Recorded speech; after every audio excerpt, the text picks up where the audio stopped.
राम राम मित्रों। आज एक बहुत ही महत्वपूर्ण विषय पर मैं आपको बताऊंगा कि प्राचीन काल में जो चतुर्वर्ण व्यवस्था थी, वो चतुर्वर्ण व्यवस्था जन्म पर आधारित नहीं थी, वो कर्म पर आधारित थी। और मैं आपको बताऊंगा कि ब्राह्मण, विप्र और पंडित, इन शब्दों के अर्थ क्या हैं और ये किन्हें कहे जाने चाहिए। ये जन्म आधारित, कुल आधारित नहीं है, ये कर्म आधारित और ज्ञान आधारित शब्द हैं।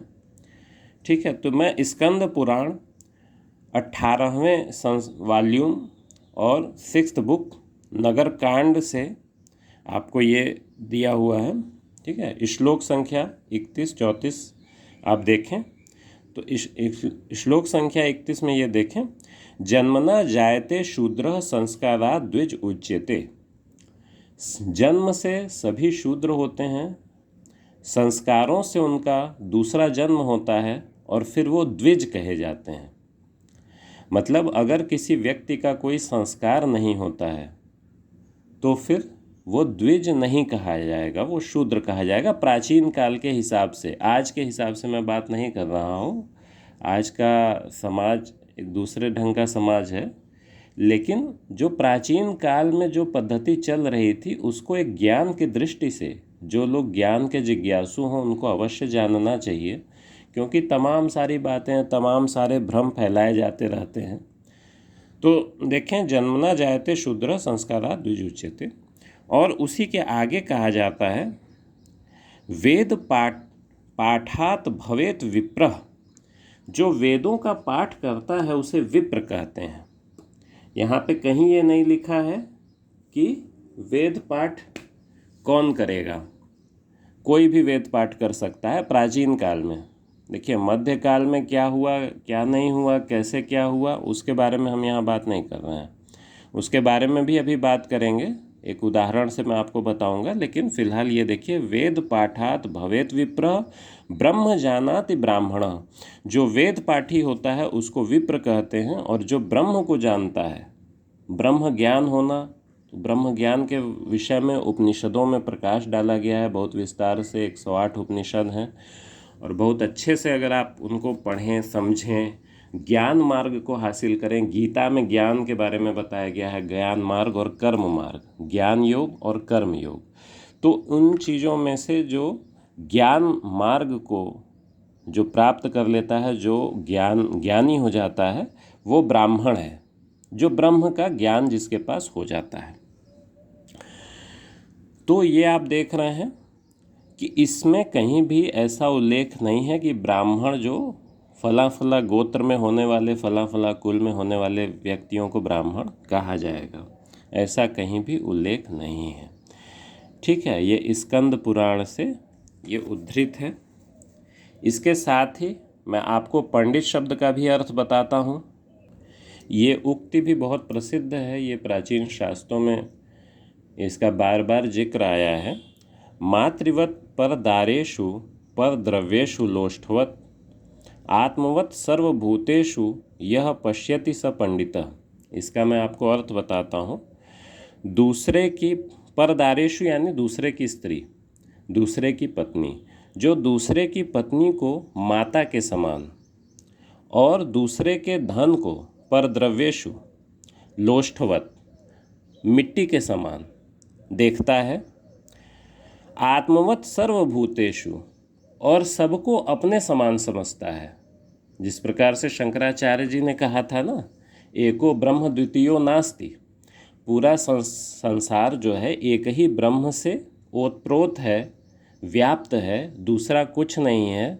तो सब में वही एक आत्मा है, वही ब्रह्म है जो आत्मा के विविध विविध स्वरूपों के रूप में व्याप्त है, दूसरा कुछ नहीं है। तो वही जो पंडित होता है, जो विद्वान होता है, वो सबको अपने समान देखता है। यह पश्यति स पंडित। ठीक है, आत्मवत् सर्वभूतेषु यह पश्यति स पंडित।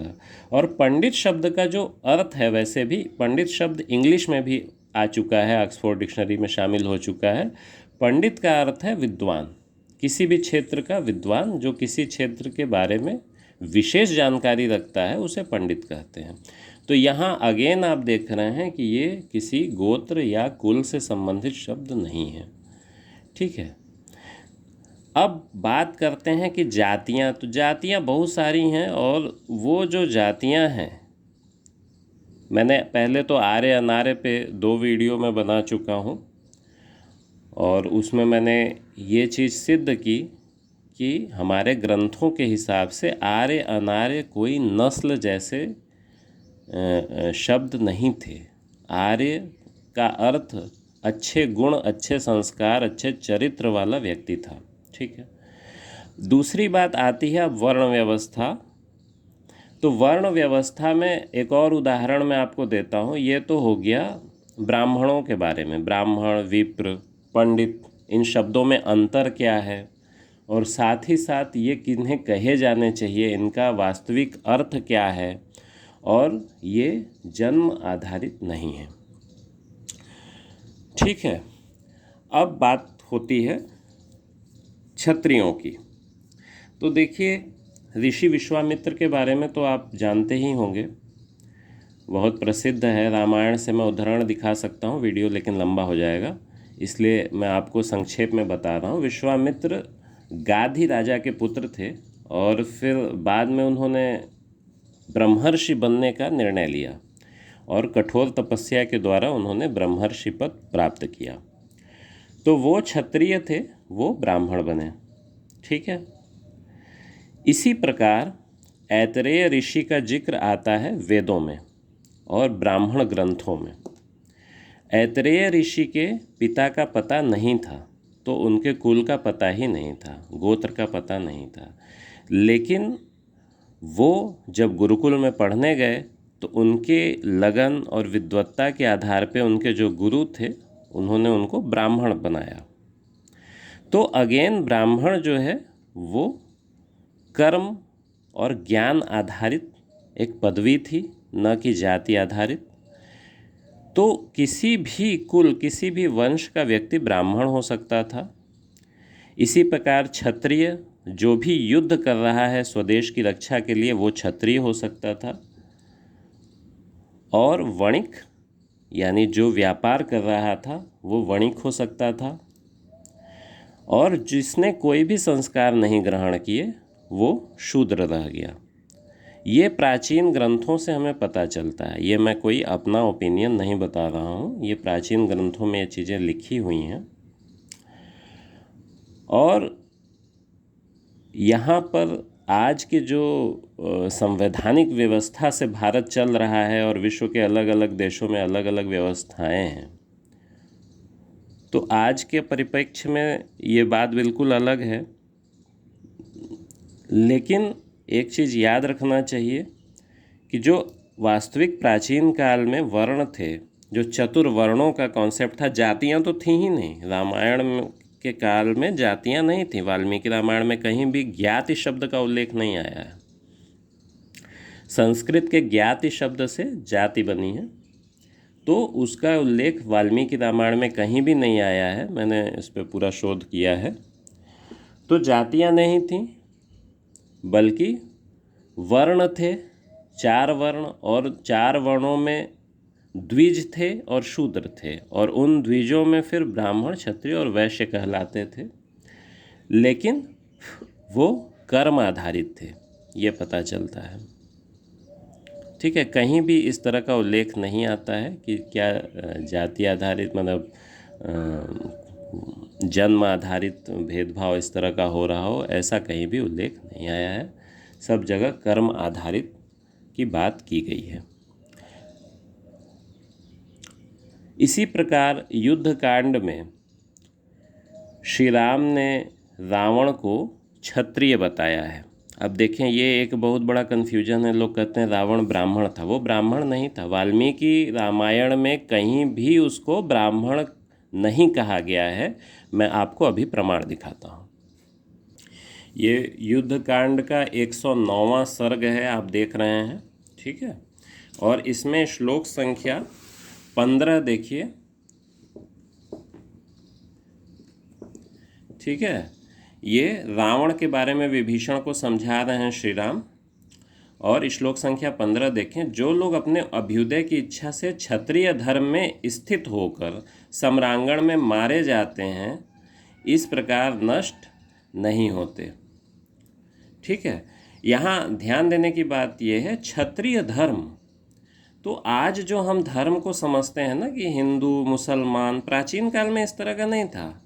यहाँ पर यह था जो युद्ध कर रहा है वो क्षत्रिय है, और धर्म कहते थे नीति को, जो नैतिक सिद्धांत थे, नैतिक मूल्य थे, उनको धर्म कहा जाता था। धर्म और अधर्म की बात होती थी, ये नहीं कहते थे जो बाद में लिखा है ना, वैष्णव धर्म, शैव धर्म, पता नहीं इतिहासकारों ने क्या पढ़ा, कैसे पढ़ा, नहीं समझ में आता। वो संप्रदाय हो सकते हैं, एक मत हो सकता है, लेकिन जो धर्म शब्द है वो भारतीय संस्कृति में वो नैतिक मूल्यों को लेकर है। तो क्षत्रिय धर्म इसलिए कहा गया क्योंकि रावण ने युद्ध किया था, तो इसलिए उसको क्षत्रिय धर्म में प्रवृत्त बताया श्री राम ने। आगे देखें, मैं आगे भी दिखाता हूँ। इसी 109वें सर्ग युद्ध कांड में 18वां श्लोक देखिए, ये दूसरी लाइन देखिए, क्षत्रियो निहत संख्ये न शोच इति निश्चय। आज रावण को जो गति प्राप्त हुई है यह पूर्व काल के महापुरुषों द्वारा बताई गई उत्तम गति है। छात्र वृत्ति यानी क्षत्रिय, देखिए यहाँ पे क्षत्रिय शब्द आया है, तो क्षत्रिय धर्म का आश्रय लेने वाले वीरों के लिए यह बड़े आदर की वस्तु है। क्षत्रिय वृत्ति से रहने वाला वीर पुरुष अगर युद्ध में मारा जाता है तो वह शोक के योग्य नहीं होता, यही शास्त्र का सिद्धांत है। अब लोग कहते हैं कि रावण तो ब्राह्मण था क्योंकि वो उसके विश्वशवा ऋषि का पुत्र था, तो भगवान ने क्षत्रिय क्यों कहा उसको, श्री राम ने उसको क्षत्रिय क्यों कहा? क्योंकि वो युद्ध करता था। ब्राह्मण कहीं भी उल्लेख नहीं आया है।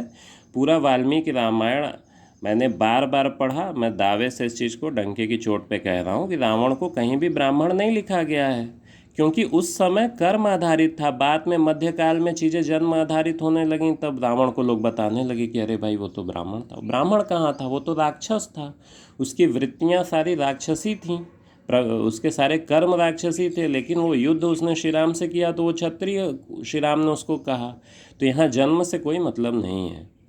तो इस प्रकार से आप, अगर आपको अच्छा लगे आप इसे लाइक करें, अधिक से अधिक शेयर करें, अधिक से अधिक लोगों तक ये बात पहुंचाएं, ताकि जो बहुत सारे मिसकॉन्सेप्शंस बने हुए हैं, जो बहुत समाज के बीच में तमाम वर्गों में समाज को बांट दिया गया है मध्यकाल में, वो चीज़ें दूर हो सकें। और मैं आगे भी जब मुझे इस तरह के प्रमाण मिलेंगे तो मैं इस पर आपको बताऊंगा। वीडियो देखने के लिए धन्यवाद।